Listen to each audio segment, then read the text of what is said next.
More than education, training, and experience, a person's level of resiliency is what often determines who succeeds and who fails. The inter-office dynamics at work is an ongoing challenge, and employees and managers are feeling the pain. Whether you own a family business or work for a Fortune 500 company, resiliency is truly the X factor. So take a coffee break and come join us for another edition of the Resiliency X Factor, or as we like to simply call it, RX, your prescription for success in business.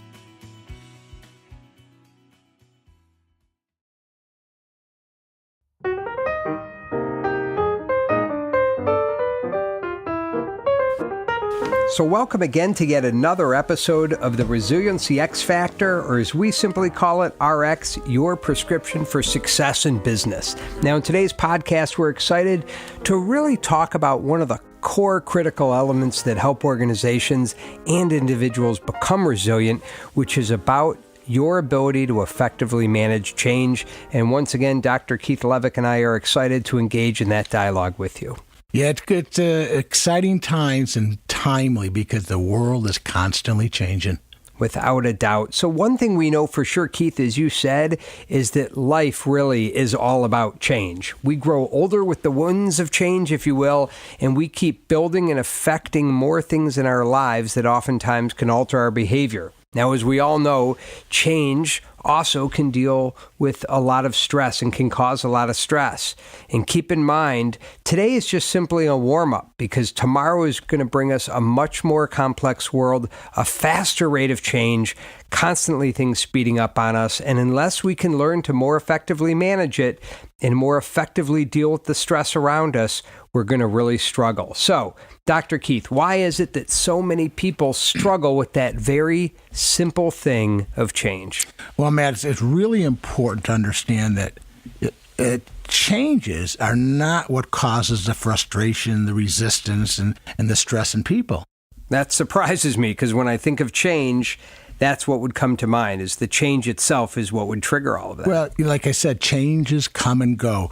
It's the transitions that take place within the change process that creates the headaches for people. When change occurs in an organization, for example, it affects everyone, every person in the company. Changes are situational. They come and go, as I just said a moment ago. It's the transitions, on the other hand, that psychological process that people experience during the change process that causes the negativity. So say that again, because you used the key word there, transition. So if we don't think about it as the actual change itself, but that ebb and flow, tell us once again, what do you mean then by transitions? Let me give you an example, Matt. Let's say you just received a major promotion. I mean, going up the career track that you wanted and worked so hard for. $75,000 raise, stock options, the whole 9 yards. Sold, I'll take it, I'm in. You got it? You're in? All right. So you're in, but think about it. It's going to require you and your family, in this case, to move to Chicago, from Detroit to Chicago. This is a major transition for you and your family. Yeah, without a doubt. I think any time you are moving, that in itself would be a transition, especially when you're moving more than just yourself, but your family as a whole. So I understand, but this is a great career opportunity for me. So why should that be such an uncomfortable change? It is. It's a great opportunity for you, but it comes with that internal psychological process of the negativity that begins to trigger the distress regarding the entire change. Things like concern for your kids, making new friends, how your wife will handle the move, and other logistical and adjustment issues that comes with this major transition and change. Well, what's interesting about that is a couple things. One is that what sounds like a very exciting opportunity, that even positive change can certainly create a level of uncomfortableness and challenge, if you will. So that in alone sort of caught my attention, that was change that was be classified as good news, but that in turn may be very difficult for people to manage. But you said something that's really important here, Matt, and it's important for all our listeners to understand that, once again, it's not the change. It's the transitional issues, the psychological issues that causes. And so that comes with negative change. It comes with the positive change, like, being promoted. Change is change. It's that all the transitional issues that causes us to feel so negative. So if I'm really understanding it, it's almost like part of my mind is straddling between the old and the familiar position that I have, that job, and that new and exciting opportunity that would be in the city of Chicago.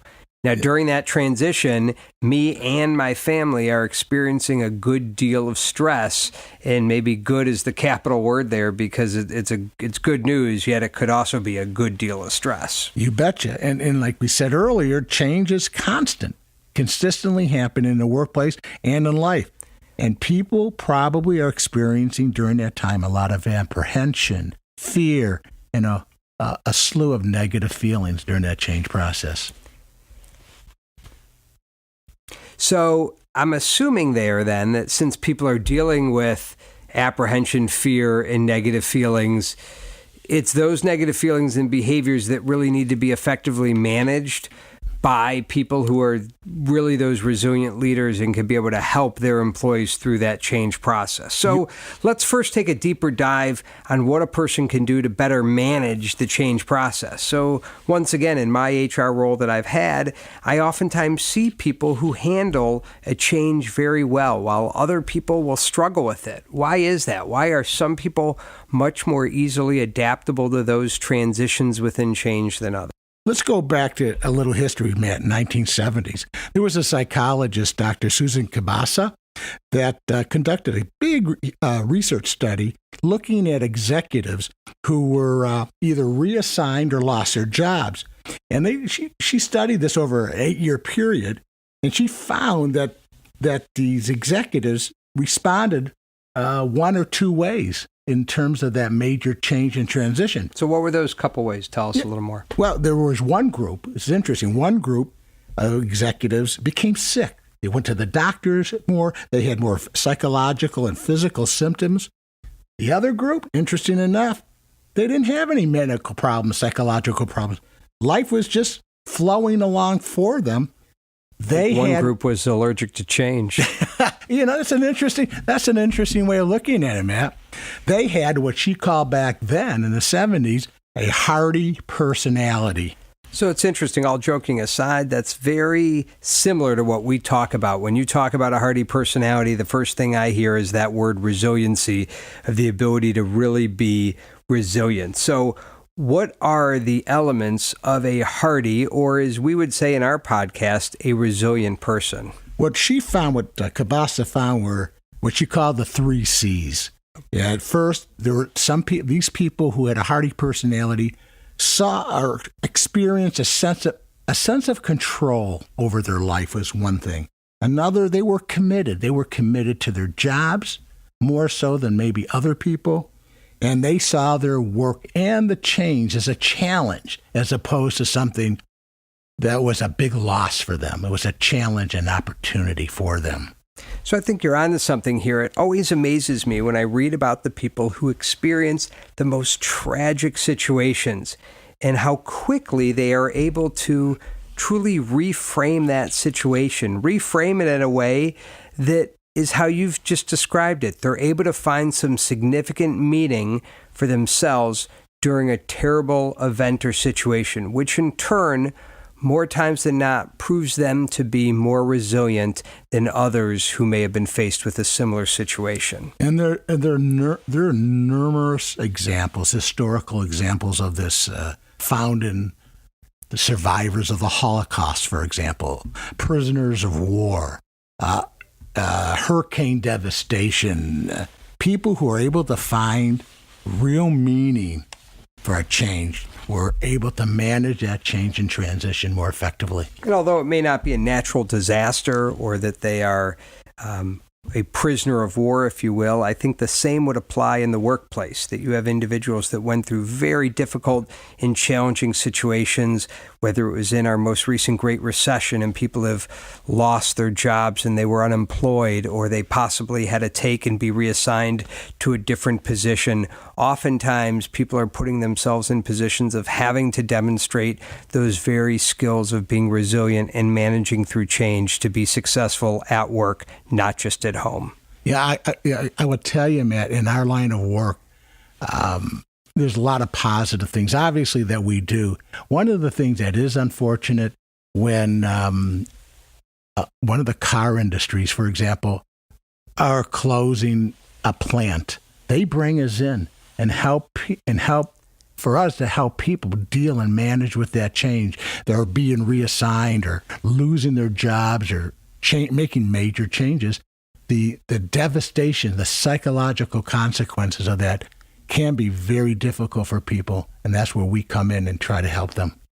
So when we come back after our break, we're going to spend more time thinking about change and the impact change has on people's ability to be as resilient as possible. However, we'll take a look at it from a perspective of both the change process and then once again some practical application that you, the listener, can apply. We'll see you right after the break.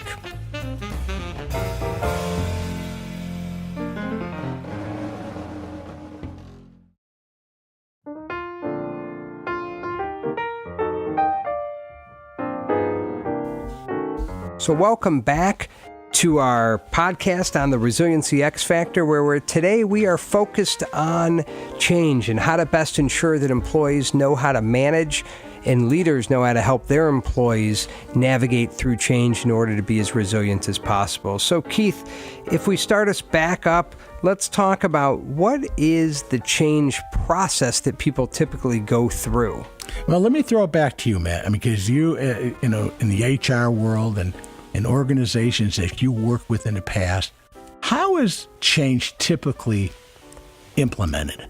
Well, I would say in my experience, what we typically see is that it's implemented poorly. But I joke, but the reason why it's implemented poorly is because it typically is done traditionally as you would think. There's a memo, a communication, just a big bang announcement, and it's thought by leadership and management, well, this is the change, read it, digest it, move on, and back to your job. Like they're putting in a computer chip or installing carpeting in your office. And what they're missing, as we talked about before break, they're missing the transitional process, the psychological issues that people go through. People actually go through different stages when a major change is announced. So probably similar to oftentimes what we hear, the stages of loss when somebody goes through something personally. Let's apply it to business. So talk about what are some of those changes or the stages of change, as you said, employees go through. And I think it's perfectly said by you, Matt. That's excellent. At first is the shock. There's a sense of shock. Depending on what the change is, the shock is intensified. Then there's a sense of denial. Then there's a resistance to the change. And then after a while, people begin to contemplate and the pros and the cons, and they then soon accept it. This is something that's critical. Let me give you an example of my world of denial. When General Motors shut down the Willow Run plant, and they announced the change a year before, so people were well aware they were closing the plant. The very next day after that plant was closed, people actually showed up with their lunchboxes. They couldn't believe the plant actually closed. Total denial. Absolutely. That is, you couldn't get more of a real picture painted on that stage of denial. I think it's also fair to state that people will go through those stages of change at different paces. So you have to realize that while 1, 2, or 3 employees may be at a phase of acceptance, you may have other employees that are still in the process of resisting. So how, as a manager, do you really know how to navigate and recognize the fact that some people within your organization may be further along that change curve than others? Well, it's first recognizing some of the behaviors and things that would tell the leader, the manager, that the person's struggling. And also remember, the manager himself or herself are going probably through the similar kind of stages that you're referring to. So you talked about the stages of change. We talked about shock, and you gave that very real example of denial. But where I think employees in organizations struggle from a resiliency standpoint the most is all around that resistance, the ability for them to push through and not necessarily be an obstructionist to the change, but more so be an enabler to the success. Talk to us a little bit more about how, as an employee themselves or as a manager, can better recognize when people are going through that resistance stage. Well, let me back up first, because you're bringing up something that's very important, and that's why people resist change. And there's really several factors. One, it's all about loss. Could be a perceived loss of job security. It's a loss of maybe a self-esteem, rewards, power, money. It's a change. And when people change, they lose something. There's always loss associated. Positive change or negative change. They lose something. And then there's change creates a shift in our comfort zone. If you're not driving, everybody who's listening right now, and Matt, I want you to do this. I want you to cross your arms, Matt, right now. Cross your arms. Okay, and everybody listening, if you're not driving, cross your arms. Now reverse it. Reverse your arms. You don't like it, do you? It's uncomfortable. You don't even know how to do it, right? Where do you sit at the dinner table every night, Matt? Where she tells you to. Well, besides that, we're creatures of habit, and it's comfortable. And when change occurs, it knocks us out of that comfort zone. So there's another reasons why people resist change. But once we get to the point of recognizing that we have employees that are resisting the change, asking that question yet again, what can we do from a management standpoint to better help people kind of work through some of that resistance? Well, again, it goes back to looking at some of the signs, some of the common signs that a manager, supervisor, leader would look for in their folk. A person who's sulking, a person maybe losing concentration, spending a great deal of time venting about the change and what's going on. They tend to be more negative and cynical. Avoid, maybe withdraw, taking more time off, absenteeism, are all signs of a person who's struggling with the change, something to be aware of. So before we even can think of helping employees work through the resistance, if I'm understanding you correctly, we're talking about let's make sure that we have captured what are all the common signs that people may be resisting before we go there. So back to then thinking about once we've identified and validated that individuals are resisting some of that change, showing some of those signs that you just mentioned, what suggestions do you have for the leaders that are listening to our podcast that can help then people navigate through that change process and make that shift very much back to now accepting and then driving and being a part of that positive implementation? I think the first step is for the leader to self-reflect and be self-aware of what they're going through.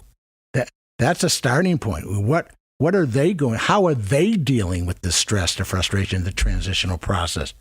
Once they're aware of that, then hopefully handling that well, demonstrating resilient leadership. They always want to show support and understanding with these folks, encourage people to talk about venting their feelings. And I see this, I hear this a lot from leaders. You don't have to come up with a fix when you're working with somebody who's venting about, whatever the issue is. Well, and we've talked about that many times before, that part of the challenge with management is that we always feel the need to try to fix the situation and solve the problem, which is why we've promoted in those positions. So when change comes about, we feel like we have this responsibility to ensure employees accept and adapt to that change immediately, once again, what we're hearing you talk about is take some time and just allow the employee to be able to navigate through that change themselves before you're trying to solve it for them. Absolutely. The venting process is almost therapeutic for the person themselves. You want to keep the communication door open. Give a great deal of information. It's the lack of information, by the way, that creates all the rumors. See, people are uncomfortable with the lack of information. They need predictability, and with change, not everything's predictable. So what happens is, I have an uncle who has an aunt who has a cousin who works at this organization, and they said, and now, see, all they're trying to do is to come up with an answer to that question mark they have in their head. Fill that kind of space or that void. And so then it becomes critically important for the leader to give information. In fact, I often suggest start a meeting, your team meeting with, okay, what's the rumor today? And address it honestly and openly. Focus on the person's loss, not how good the change will be. Remember, they're resistant. One of the major reasons is because there's a sense of loss. So as a leader, put the focus on the losses and talk to that point. And oftentimes, once again, you see that companies will put the emphasis on how to sell the change. What does that marketing, that communication department do to make sure that it looks and feels nice and perfect, as opposed to really dealing with the reality that individuals are navigating through? Absolutely, Matt. Well said. And the last is like we do with our children at home, we do in life. People are more comfortable with structure, limits, and consistency. So if there's one tip for people struggling with change, both at work and in their life, send us off with one good tip for individuals to deal with. It's finding meaning of the change, finding the meaning. Focus on what you will gain from the experience as opposed to the losses. By doing so, will give you a greater appreciation. Okay, Dr. Keith, well, once again, thank you for helping to put some great context with us around managing change in the workplace and even outside of the workplace in order to ensure that we're instilling that resiliency within ourselves and with others. So we hope you enjoyed yet another edition of the Resiliency X Factor, or as we simply call it, RX, which is your prescription for success in business. Thank you again, and we will see you at the next coffee break.